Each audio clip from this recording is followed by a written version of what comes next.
Para traerles la parte 2 de la pregunta que estamos planteando hoy, glifosato, la única salida. Escuchábamos el testimonio de Christine, una mujer que pues dice que tuvo cáncer por uso del herbicida, uno de los más vendidos en Estados Unidos, que tiene como base el glifosato, por lo que demandó a Monsanto, y ellos hicieron una reparación económica en una acción colectiva. Pero ahora queremos conocer la otra cara de esta historia, y es Carlos, un experto que desmiente la relación entre el herbicida y casos de cáncer. ¿Con quién vamos a hablar hasta ahora? Así es, Andrea. Vamos a hablar con el epidemiólogo Geoffrey Cabat. Él es experto en glifosato, tiene años estudiando el uso de este herbicida y la relación entre su continuo uso y las posibles afectaciones a la salud. Ha publicado numerosos artículos, ha tenido muchos debates y lo tenemos aquí en Sigue la W para que nos aclare si sí o si no afecta a la salud.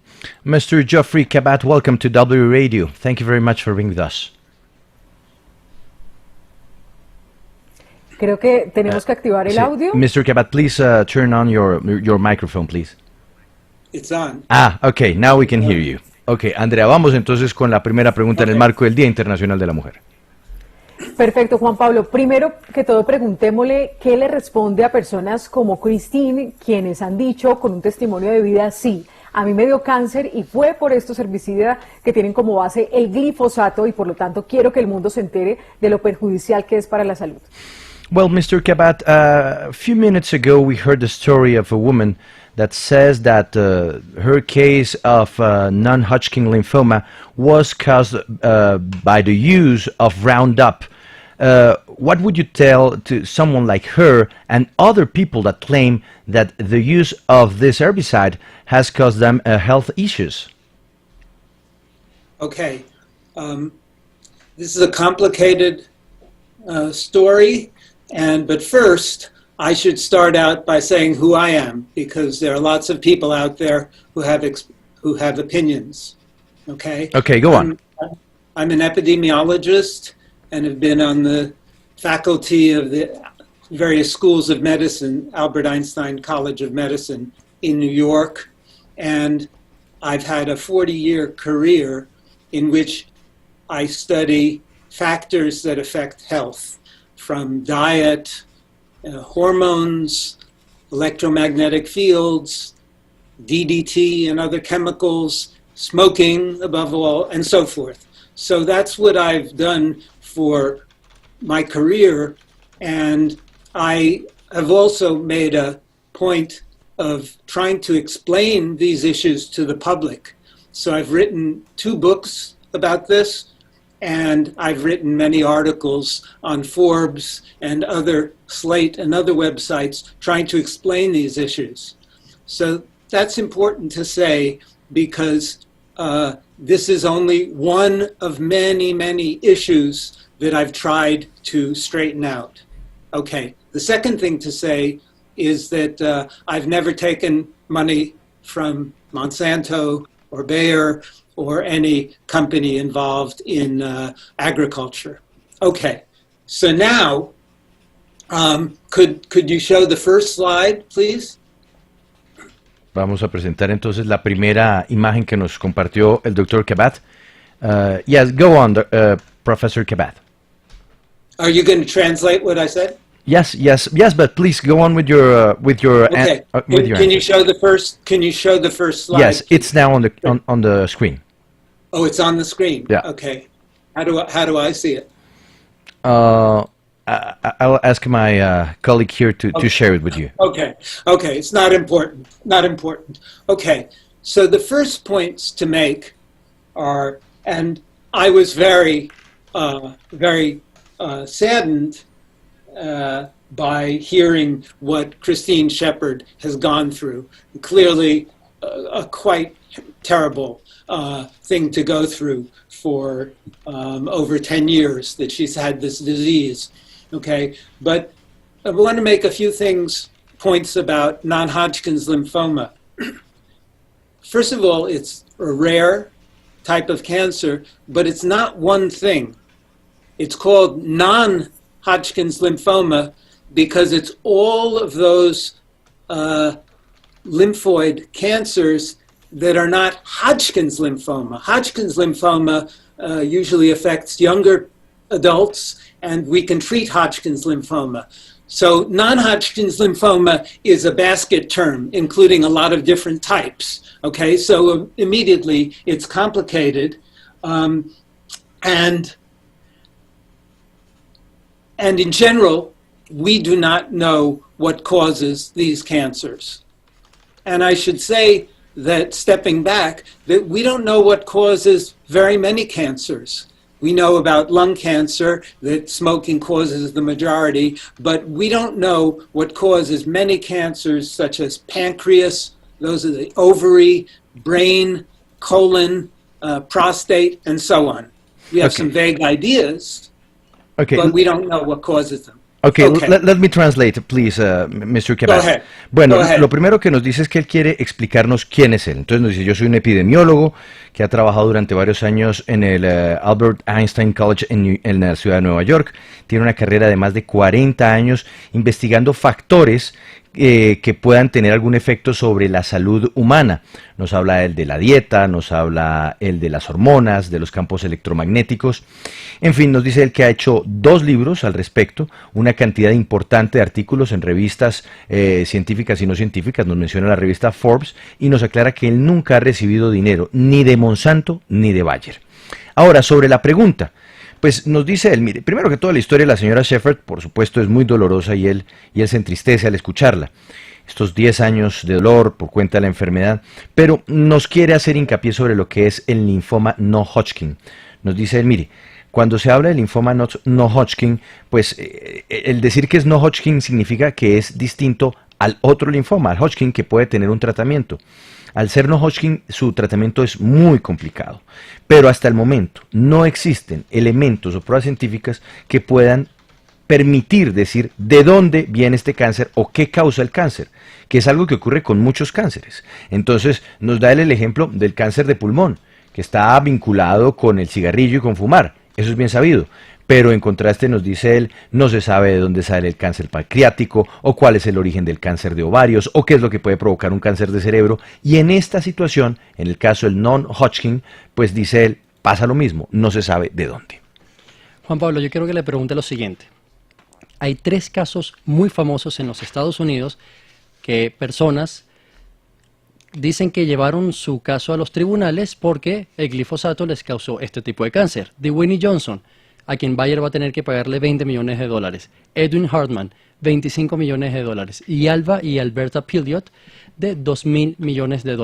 Con todos estos casos llevados a las Cortes de Estados Unidos y también los abogados que llevaron pruebas científicas, ¿por qué entonces este tribunal decidió a favor de los afectados si supuestamente no hay pruebas científicas? Mr. Cabat, but you tell us that there are no scientific proofs that connects this non-Hodgkin lymphoma with the use of RoundUp. But my colleague here reminds us that there are already 3 lawsuits that were won by the people that got affected by the use of this kind of herbicide. How do you explain that a judge, a court in the U.S., gives them, their case and makes them win the case if there are no scientific proofs of this relation? Okay.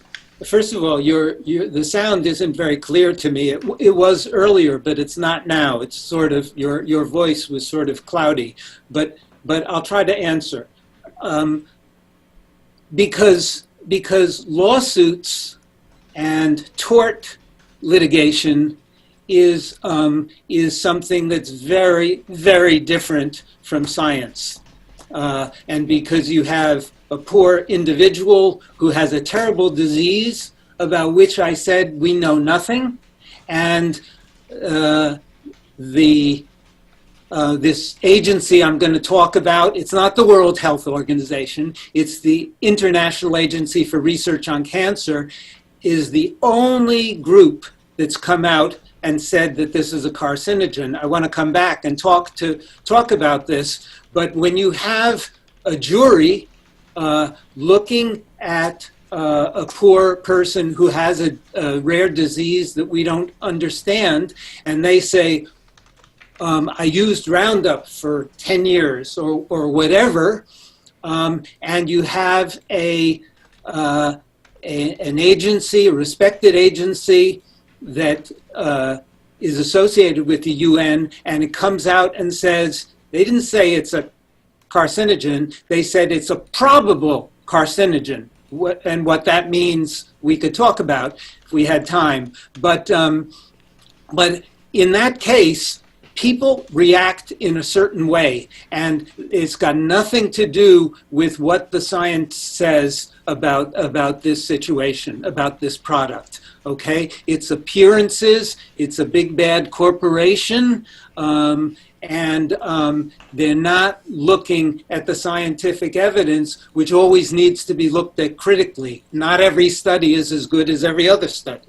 Okay. Ok, bueno, pues nos dice nuestro invitado, el señor Cabat, que lo que pasa con estas demandas es que estas demandas, nos dice, y este tipo de exigencias a través de las cortes, pues no son ciencia, y están de hecho muy lejos de ser científicas, porque nos dice él, cuando llega una persona afectada en su salud, que ha tenido además que vivir durante años algún tipo de enfermedad, pues por supuesto que se busca algún tipo de solución. Y entonces, ¿en qué se apoyan? En el concepto que viene de una organización internacional que no es la Organización Mundial de la Salud, sino la Agencia Internacional de Lucha contra el Cáncer, que dice que el RoundUp o el glifosato es posiblemente, probablemente carcinogénico, es decir, que puede llegar o probablemente podría tener algún vínculo con la aparición de estos casos. Pero nos dice, aquí no tiene nada que ver con una situación científica o con una posición científica, sino que es una persona que llega muy mal de su estado de salud y ante un juez pues se presenta como víctima de una gigantesca corporación y pues vemos los resultados que vemos en los tribunales. El debate en Colombia es usar o no glifosato para la erradicación de cultivos ilícitos. Desde su experiencia, ¿qué recomendaciones puede hacer sobre todo a quienes se oponen a esta fumigación? Here in Colombia, the big debate is about using this Roundup or glyphosate to try to destroy the plantations, the coke plantations. Do you think that, what would you say to people that are here campaigning against the use of this product? Based on health? You mean? Yes, based on health issues. Health? Yes. Well, when one looks at all the other agencies, and I showed them on the second slide, all the agencies aside from this one agency have reviewed in depth the scientific evidence and have found that glyphosate is not carcinogenic and is safe generally, levels that are in food and so forth, that it's not a risk to the general population. Okay, so if one uses it, one should be able to use glyphosate for appropriate purposes. That's all. It's as simple as that. It's very useful. Bueno, pues nos dice él y ahí estamos viendo. Talk to farmers. Yes. Farmers really appreciate it because they know how difficult it is to control weeds. And glyphosate has allowed them to control weeds with the least amount of hard labor and cheaply. Bueno, pues nos dice él que las agencias mundiales, aparte de esta agencia de investigación contra el cáncer, pues no han hecho ningún tipo de concepto que sea definitivo contra el glifosato. De hecho, nos dice, han hecho investigaciones muy profundas y dicen que se puede utilizar, que no hay un riesgo. Y hace el hincapié en que algunas oficinas de la Organización Mundial de la Salud han tenido la posibilidad de comprobarlo y que incluso esto es una solución para los campesinos, tanto así que los campesinos lo utilizan, o los productores agrícolas lo utilizan para controlar las hierbas y además pues lo pueden hacer de una manera económica, que también hace parte de la esencia del asunto. Pues despedimos al señor Geoffrey Cabat, quien nos acompaña y nos da la otra cara de la moneda y nos trae además estos argumentos para defender el glifosato. Mr. Cabat, thank you very much for your time on W Radio. It's been very nice speaking with you. Same here. Thank you very much. Y nos vamos rápidamente con una noticia que nos tiene Juan David Cardoso. ¿Qué pasa, Juan David? Juan Pablo, buenas tardes. Hay noticia de última hora. En Brasil, el ministro Edson Fachin de la Corte Suprema ha revocado hasta ahora todas las condenas del expresidente Luis Ignacio Lula da Silva por la justicia federal en Paraná, relacionadas con las investigaciones de la operación Lava Jato. Con la decisión, el expresidente Lula recupera los derechos políticos y vuelve a ser elegible incluso en las elecciones del próximo año. Ahora, los casos serán analizados por la Corte Federal del Distrito, que será la encargada de decidir si los actos realizados en estos 3 casos de corrupción que se le acusan al expresidente pueden o no ser validados y reutilizados. La decisión viene luego de seguidas derrotas para Lava Jato, entre ellas su fin ocurrido este año. Viene después también una revelación de mensajes que muestran que el Ministerio Público y el ex juez Sergio Moro actuaron de forma ilegal. Pues muy importante, Juan David, muchas gracias. Quedamos atentos, no solo palabras, sino muchos comentarios